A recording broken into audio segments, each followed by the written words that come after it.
Now at 10, Sanford police arrested a man and charged him with killing his girlfriend. Josie Cartagena Clemente was found inside of her home in a subdivision near Sanford's airport on July 17th with a large zip tie around her neck. She was strangled. West 2's Gail Pascal Brown is live at Sanford Police Headquarters with more details. Gail.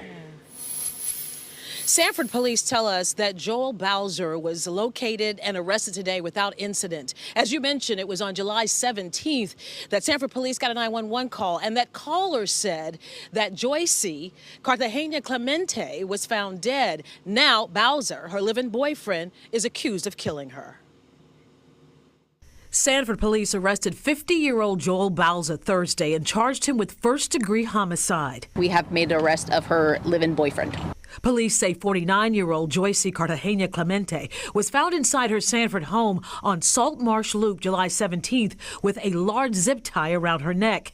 First responders attempted life-saving measures, but she was pronounced dead at the scene. An autopsy determined that her cause of death was manual strangulation and her death was ruled a homicide.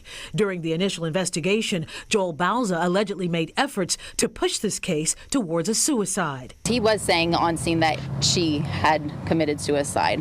Through the evidence is when they determined that it was in fact not a suicide. The victim's son, Stephen Rivera Cartagena, tells West 2 News he needs some time to process everything before talking to us again. We did speak with him last month about the pain he suffered after he got the news about his mom.